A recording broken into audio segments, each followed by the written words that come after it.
You're listening to Packers Talk Network. You're listening to No Huddle Radio on the Packers Talk Radio Network, your home for in-depth and thoughtful Packers analysis. I'm your host, Gil Martin. My co-host is my good friend, Sean Tehan. In addition to this show, I write for the PackersPost.com and Cheesehead TV. Sean was a TV sportscaster in Minnesota.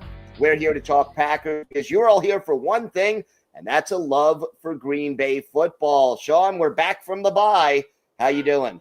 We're back, man. Hey, it didn't feel like a bye week to us, but, you know, it's good to have some Packer football back. And you know who was also happy to have Packer football back, especially in Wisconsin? Well, that's our sponsor, Wisconsin's own Ticket King. They've been providing Packers tickets to Packer fans as well as Bucks, Brewers, Summerfest tickets for more than 30 years. Find them on the web at theticketking.com. That's theticketking.com, or visit their locations in Green Bay and Milwaukee. Once again, if you're watching with us on YouTube today, you can see the link right there on your screen, theticketking.com, and you can watch every episode of No Huddle Radio on Packers Talk Network on YouTube. Click on the bell, turn the notifications on, join the discussion, chat with Gil and us live. Love to see and talk about the comments coming our way, and get our subscribers up, man. You know, hey, the more people we know we're appeasing, the better. So I'll just put it that way. But and Gil, I will say, where it's nice to be back at home. It's nice to be out of the bye week, but now we got 13 games in a row, 13 weeks of football for the Green Bay Packers and we'll really know what kind of team this is probably in the next month or so. And a big part of that, I feel like, is going to be Christian Watson, who had the ACL tear in January. Typically, that's a year-long recovery. You'd think he'd miss at least half the season. But the Packers open up his 21-day practice window this week. He's going to be back before the end of the month, Gil. It's astounding. When should we plan to see Christian Watson return? And how excited are you to get Christian Watson back in the mix? Probably earlier than anyone anticipated. I'm very excited, but I got to temper that excitement a little bit. I'm excited to get Christian Watson back 100%, but I don't expect him to make a huge impact right away. I think he'll be on a very small play count in his first game back. I expect that not this week, but maybe next week. As far as the schedule is concerned. And certainly I think by 2 weeks from now, we will see Christian Watson on the field. But I think we have to temper expectations where he's not just going to show up and all of a sudden the offense becomes 100 times more explosive. It will take time. He'll come back gradually. And the important thing is to have him as close to full speed as you can in November, December, and dare I say January and February. I'm so excited to have him back because he is so important to the Packer offense because he blocks his butt off in the run game. He is a ridiculous athlete. He's got great size. His hands are better than people think. Yep. I really do think his hands are better than people think. His first target in his NFL career obviously was a drop. It was a massive drop, but he's been pretty sure-handed since then. But he is so important to the Packers. But I think they're going to use that full 21 days. I really do. I think they're going to leave it open to flexibility where he's not going to be back this weekend. I don't see that happening against Cincinnati. I just don't. Maybe Arizona in a couple weeks, but I think it's going to be that game right before the practice window ends. But it also could be Arizona. It depends on, knock on wood, on injuries though too, where right now, outside of Jaden Reed, the Packer receiver room is relatively healthy right now. They're in pretty good shape numbers-wise and health-wise outside of Jaden Reed. But if another guy or two goes down, then maybe we see Watson press back into duty earlier than expected. Maybe, but I think it's important not to rush him back. We got to be thinking more long-term. This is the easier part of the schedule right now, the next 3 or 4 games. Not that I'm saying they're easy, but easier. Ease him back in. The worst case scenario is you rush him, he suffers a setback, and then he's not available down the stretch when the schedule gets harder and the games mean more. I'm chomping at the bit to see him and Matthew Golden on the field. Yes. Just because I think both of those guys are home run threats, but I think there's a lot you could do with them near the line of scrimmage too, and with end arounds or whatever it may be. But what is this, Gil? You got to think where Christian Watson, when he went down with that ACL tear, it kind of, it's kind of buyer beware essentially. But I was thinking if someone's going to come back earlier than anticipated, be that kid. And I don't know. What do you think about how he's able to come back, 9 months, about 9 months after this ACL tear happened? Well, first I got to give him credit for his work ethic, how hard he struggled to get back onto the field as quickly as possible. I've heard nothing but good things. And look, nobody's going to come out and say, yeah, he's lazy, he's not putting in the time. No. But you could read between the lines sometimes when coaches make comments about players. And I think that Watson has put in the effort. Sometimes there's a little luck involved. Sometimes you put in the effort and you suffer a setback through no fault of your own.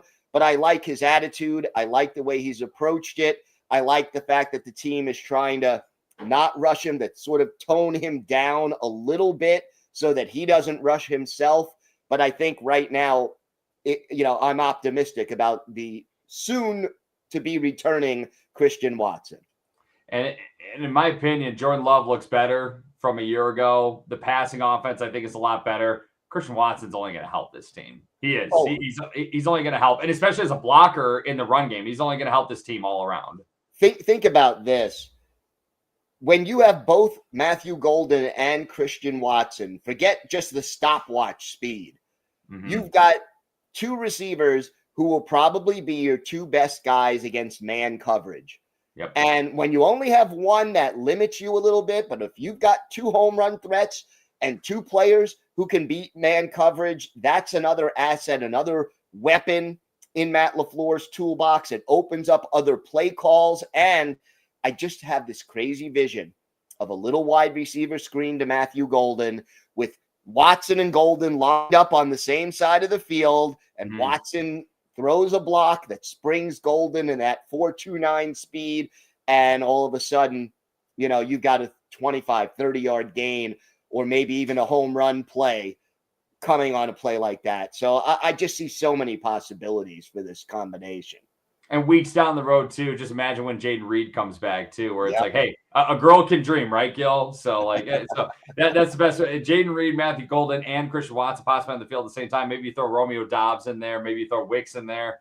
There's a lot of potential. Savion Williams as well. A lot of potential in that receiver room and for some explosive passing attack in Green Bay. But with the Packers, though, going into the bye week, obviously the offense, they did their part in week 4 in Dallas. The defense kind of took a hit. It was definitely their biggest struggle in week 4. Special teams, though, special teams has been the reason, obviously, why the Packers lost the game, why they tied a game. They're the difference between 2-1-1 and 4-0 right now, the special teams unit in general. Gil, is that what we want to see to change?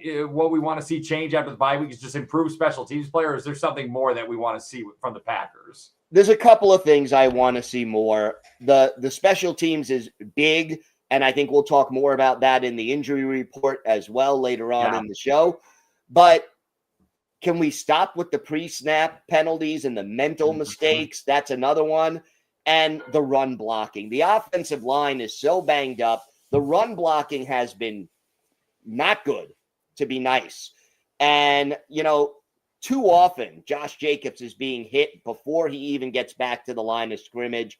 He's still making people miss, but instead of gaining 5 or 6 yards when he should have had 3, he's gaining 3 when he should have had -1. We need to have him be hit a few yards down the field rather than in the backfield and get the running game on track. It started to come around a little bit in the second half and overtime against Dallas, but I want to see a repeat performance against the Bengals. Pre-snap penalties are the bane of my existence because they're avoidable. They're avoidable. If you're mental errors. What's that? They're mental errors. Yeah. If you're disciplined enough as a football team, those don't happen. And they don't. It just doesn't happen. And it's just a matter of that. That's the biggest thing to me outside of special teams is eliminating or at least limiting those pre-snap penalties. Just instead of 4 false starts game? How about just 1 false start? And instead of multiple play game, exactly, and multiple offsides. How about just 1 offsides? Maybe, you know, just I can live with a holding call. I can live with a pass interference. I can live with that in those in the moment penalties, but the pre-snap penalties are what drive me up a wall. Daryl chiming in the chat saying Jordan Love's definitely improving, a lot more accurate passing the ball. He's thrown only 1 interception so far, which is pretty good. And Daryl, I would add to that too. It's like that 1 interception, I would say, was more of a great play by Cleveland, more so than a bad play by Jordan Love. It was Jordan Love if you look at the film, it looked like he made the right read, but Grant Delpit of Cleveland just read that ball perfectly, and that's what led to an interception, a critical interception in that game. So I'm with you, Daryl. If Jordan Love keeps playing the way he's playing, man, he's going to be up for the MVP for sure. He is on the right track. He has shown improvement. He's throwing the ball more accurately. He's making better decisions. Even his deep throws, while not 100%, obviously, nobody hits them all. He's been more effective throwing the ball downfield. And if he and Matthew Golden can just get that, they've been so close so many times. I just want to see him hit on one, and maybe Matthew Golden could stay in bounds this time.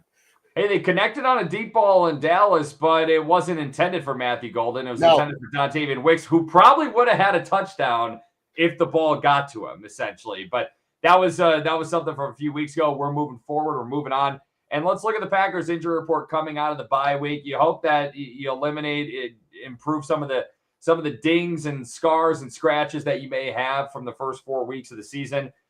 This week in practice so far, a couple DNPs. Anthony Belton dealing with an ankle issue. Matt LaFleur doesn't sound very optimistic that he's going to return anytime soon. Devontae Wyatt dealing with that knee issue, that injury that he suffered in Cleveland and then re-aggravated in Dallas right before the bye. He's week to week, according to Matt LaFleur. And then Rasheed Walker popping up on the injury report this week. He was limited on Wednesday with a quad issue, did not practice on Thursday. That's possibly critical right there at left tackle. Limited so far this week, Zach Tom and Aaron Banks, both who have been dealing with nagging oblique and groin injuries, respectively. Nate Hobbs is currently in the concussion protocol. Christian Watson, obviously, in the 21-day practice window coming off IR and the PUP list. Savion Williams dealing with an injury. Jacob Monk is also in the 21-day practice window. Kingsley Enagbari dealing with an ankle issue. And then a key one here, Gil, is Brandon McManus. We'll go back to that in just a second. Dealing with a right quad issue. That's his kicking leg, folks. That's kind of an interesting situation.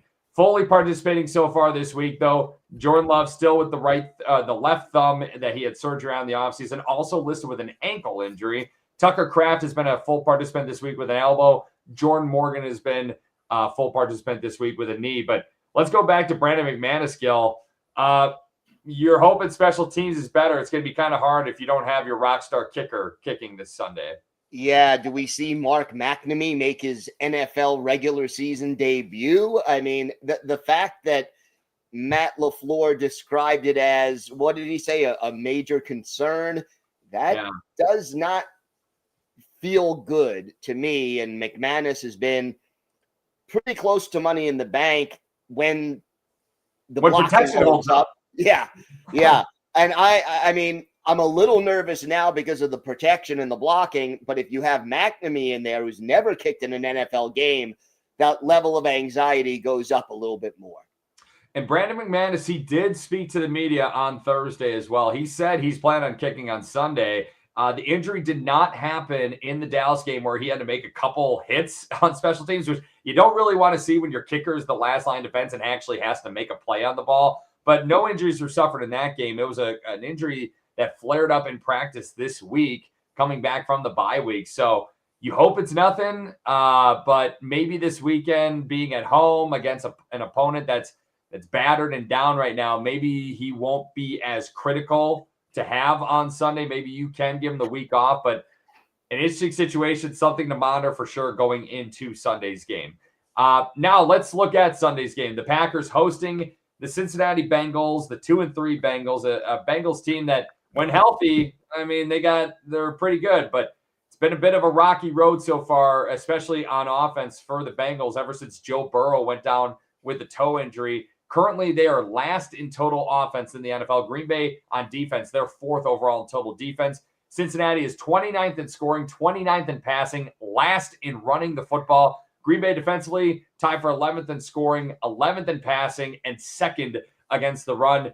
Gil, what's a matchup that you're looking forward to watch between the Bengals offense and Packers defense? A Bengals offense that will have Joe Flacco starting at quarterback this Sunday, who the Packers are going to see for the second time in less than a month. Who would have thought, right? Yeah, with 2 different teams, no less. Yeah, that's a little bit unusual, and I'll talk about that a little bit later on in the show as well. Look, to me, the big difference, Joe Flacco was not very effective against the Packers a couple of weeks back, again, when he was with Cleveland.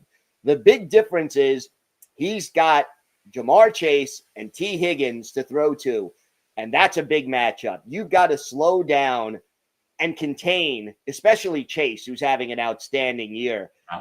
And you may not have Nate Hobbs if he doesn't get out of the concussion protocol. So it becomes a big deal for Keyshawn Nixon and Carrington Valentine to not necessarily shut out Jamar Chase and T. Higgins, because that's not going to happen. But don't let him have any home run balls. Let him catch the short stuff and then rally to the football and make those tackles. Taking the words right out of my mouth, Gil. These are the 2 guys, Jamar Chase and T. Higgins. If the Bengals are going to pull off an upset on Sunday at Lambeau Field, it's going to be because these 2 guys go off. Jamar Chase is so good. T. Higgins is kind of having a down start to the season. It doesn't help that he doesn't have Joe Burrow right now throwing him the football, but the tackling was so bad in Dallas in week 4, right before the bye week. You got to tackle a lot better against these guys. I mean, Jamar Chase is so freaking good after the catch. You got to be able to rally to the football and tackle this guy in space. And now opposing receivers against the Packers, though, they're only averaging about 8.3 yards per reception. That's actually best in the league for every NFL defense. But Jamar Chase is a different animal, man. This guy is a stud. We didn't see the Packers get to play CeeDee Lamb. They held up well against Amon-Ra St. Brown. They held up pretty well against Terry McLaurin. They did. Yeah, and they really did. But Jamar Chase is a different animal. He is dangerous with the ball, as you said. He's got good hands. And I have this nagging feeling that I hope is wrong, that T. Higgins doesn't sort of have a recovery game against the Packers. Yeah, you hope not. I mean, if I'm the Packers, honestly, I am doubling up wherever those guys are at all times. You just have them line up against line up against a corner and have safety help over the top, and you hope that your linebackers and the D-line can handle this Cincinnati rushing offense, which is not very good. And then go against a Cincinnati offensive line that hasn't been good in pass protection too. And Gil, to me, that's kind of the matchup to look forward to, is the Packers pass rush against the Bengals pass protection. The Bengals offensive line, they've allowed 15 sacks in 5 games this year. That's tied for 9th most allowed in the NFL right now. The Packers are averaging just under 3 sacks a game. They have shown, especially at Lambeau, where they have 8 of those sacks are at Lambeau this year in 2 games. They can get home with 4 guys. And you have an opportunity to really have a big game. And guess what? It's going to be hard to get the ball to Jamar Chase and T. Higgins if your pass rush is getting through. The whole key, if you go back to the game when Flacco started for the Browns, his longest completion in that game was 17 yards. Yeah. And the Packers only sacked him twice, but the pressure was there all game long. Mm-hmm. I'm not saying I don't want sacks, but I want more constant pressure. And Joe Flacco, look, he's got a good arm. He's a smart quarterback, but he is not exactly Lamar Jackson at this point in his career, if he ever was, even when he was younger. He is not mobile. Micah Parsons, Rashawn Gary, maybe Lucas Van Ness. It is time to have a little feast as they meet at the quarterback on Sunday. And that's why Joe Flacco lost his job to Lamar Jackson years ago in Baltimore.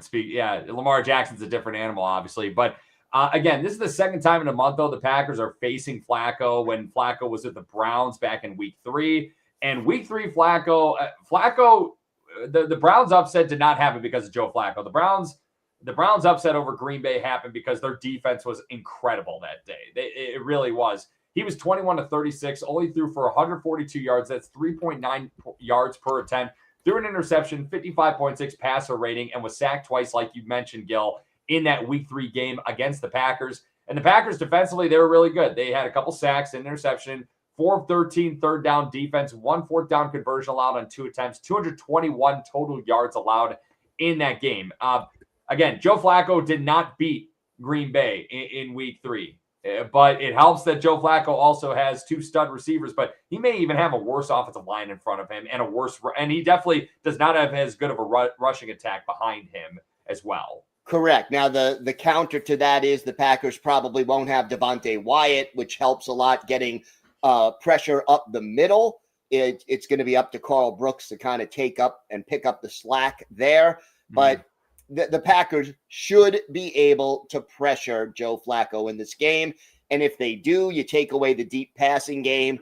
Cincinnati can't run the football, and then you've got them where you want them, so to speak.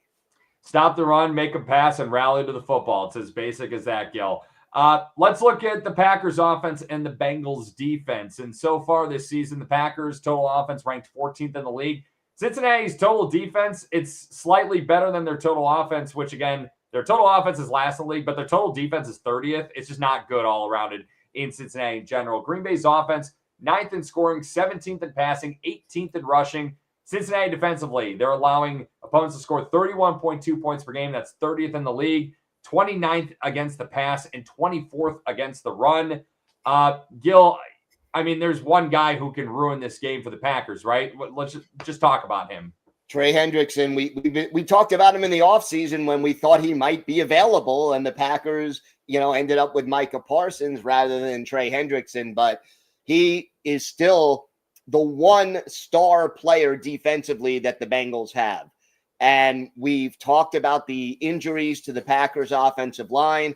Hopefully Aaron Banks and Zach Tom are able to play, but you got to figure that the Bengals coaching staff is going to move Hendrickson around, try to take advantage of some matchups. Look, I hate to say it, Elton Jenkins has been struggling in the middle.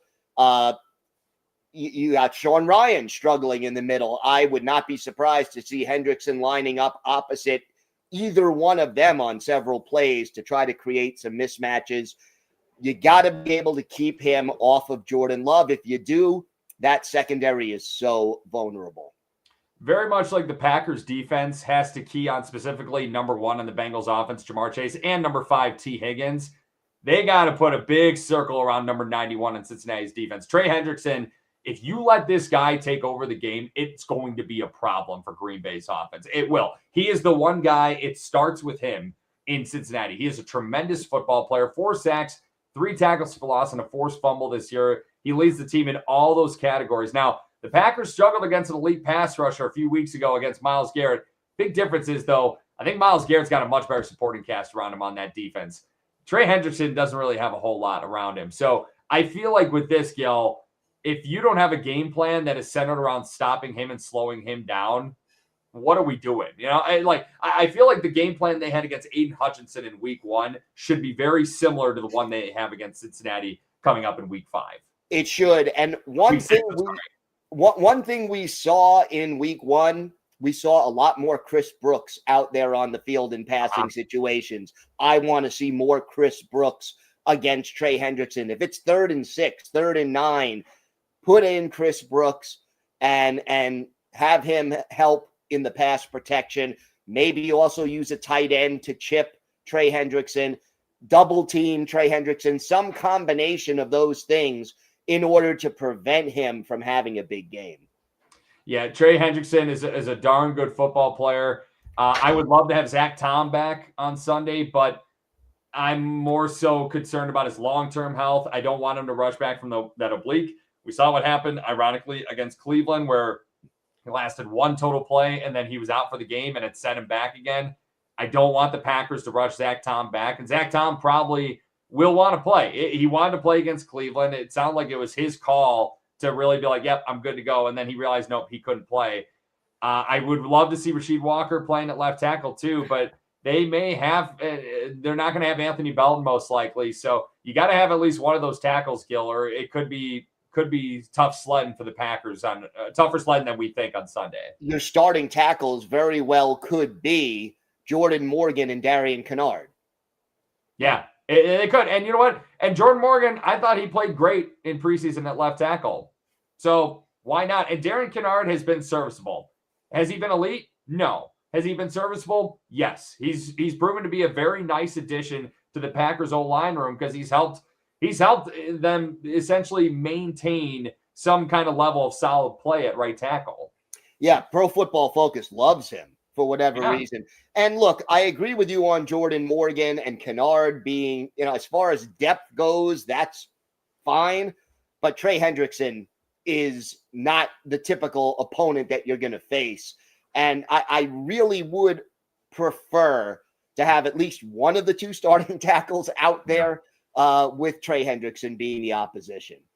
Yeah, Rasheed Walker not practicing on Thursday is kind of that's kind of puzzle. That's kind of alarming to me, just because he's a guy who's been pretty darn durable since he became the Packers' primary left tackle. So maybe that's something a little more of a serious injury than we think moving forward. But before we get to some predictions, Gil and Bengals injury report as well, let's just go over some real quick numbers. Turnover ratio this year, the Packers are at a 0. The Bengals -5 this year. They've given away the ball so much. That's why they benched Jake Browning, their original backup quarterback, and starting quarterback in place of Joe Burrow. That's why they benched him. He's just been turning over the ball so much. Bengals have the 3rd worst turnover ratio in football. Only the Raiders and Jets are worse. Total penalties, Green Bay has 42 this year, tied for 13th fewest, but they have the most penalties for teams who have only played 4 games this year. So keep that in mind. Cincinnati, 41 penalties in 5 games. That's 11th fewest in the league. Third downs, Green Bay has been terrific on third down on both sides of the football. 53.7% on offense. They've been first in the league, best in the league. 32.7% on defense. That's 4th best. Cincinnati offensively and defensively, they're struggling on third down. 36.1% on offense. That's 8th worst in the league. 46% on defense. That's 4th worst. And then red zone touchdown percentage, Green Bay's offense, 70.6%, 7th in the league. That number's got to go up, Gil, on Sunday if they don't have Brandon McManus, in my opinion. Sure. So, defensively, 58.3%, 14th in the league. Cincinnati's offense, when they get in the red zone, they've been solid, 72.7%. That's 4th in the NFL. Defensively, 70.8%, 28th. Again, got to take advantage of the red zone. And then the Bengals injury report, real quick, we'll just hash over this. A couple DNPs. Tight end Drew Sample did not practice on Wednesday. He returned to practice in a limited capacity on Thursday. Offensive guard Dylan Fairchild's been out all week. Defensive end BJ Hill was out or limited essentially on Wednesday, but then dealing with an ankle issue and did not practice on Thursday for the Bengals. And then limited so far this week for the Bengals, their 1st-round pick defensive end Shamar Stewart, old friend offensive lineman Lucas Patrick, and wide receiver Charlie Jones. And then in case you've been under a rock or just chiming in and learning about the Bengals for the first time this year, quarterback Joe Burrow is on the IR right now with a toe injury. He's going to be out for a while. It's just a massive blow to that team. Essentially, think when Aaron Rodgers broke his collarbone. Yeah. That's how massive it is to the Bengals. It's equally as destructive as it was for the Packers back then. And offensive guard Cordell Volson is also on the IR. Gil, why does Green Bay win on Sunday? Green Bay wins if they don't beat themselves. Let's eliminate the penalties. Let's eliminate the special teams tragedy. Just do what you got to do. Take care of business. You're the better team. If you do that, you should win the football game. Don't play with your food. Dominate on third down. And don't have any critical special teams errors. And the Packers will win this game just fine. Why does Green Bay lose? Special teams. And if they allow too many big plays to Jamar Chase, if there's a couple of explosives and a couple of turnovers by the Packers, you let the Bengals hang around. They're an NFL team. They can beat you. We saw the Browns do it a few weeks ago. If Jamar Chase, T. Higgins, and Trey Hendrickson dominate this game, if they're the best players from Sunday's game, that's why Green Bay loses. And Green Bay, if they just don't take it seriously, if they look rusty coming off the bye, that's why Green Bay will lose on Sunday. Gil, with that being said, what's your prediction? Well, I think the Packers get back on track. I think the offense will have another really solid game. I'm going Packers 34, Bengals 21. But it's going to be one of those games where the Bengals will score late to make the score look a little nicer than it really is. That's what I'm thinking too. Like the Bengals lost to Detroit last week. What was it, 35-24? But that game was not close at all. I feel like it's going to be very similar. It should be very similar, especially in the comforts of Lambeau Field. I think it's going to be very nice for this team to be playing in front of the home crowd again. They clearly missed playing at Lambeau the previous 2 weeks, the previous 2 games. Packers win 31-20, but the Bengals get a cheap garbage time touchdown later. Gil, what articles do you have coming up on Packers Post at Cheesehead TV? Well, for Cheesehead TV, we talked about Joe Flacco. If he starts on Sunday, he will become only the second quarterback in Packers history to start a game against the Packers for 2 different teams in the same season. Kyle Orton did it for Denver and Kansas City in 2011, and we don't want to remember that Kansas City game in 2011. Yeah. It was the only game the Packers lost all season. Hopefully Flacco does not become the first quarterback in Packers history to beat the Packers twice in the same season with 2 different teams. So I went into the history of that and the statistics. And on Cheesehead TV, I took a look at 5 Packers players who have been pleasant surprises so far this year and 5 who are off to disappointing starts. It's funny. I was thinking about doing the trivia with Kyle Orton because I knew about that, but I actually strayed away from that, Gil. So I do remember that. Did you see the article first? Is that what happened?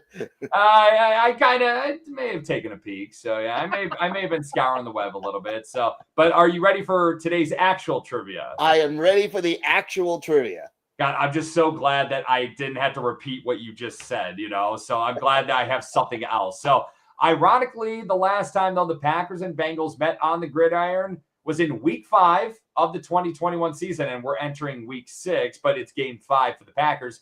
That game back in 2021, well, it was not pretty. There were 3 total turnovers. There were 6 missed kicks between both teams, Gil. Talking about special teams issues. That was the Mo Drayton year for those keeping track, Packer fans.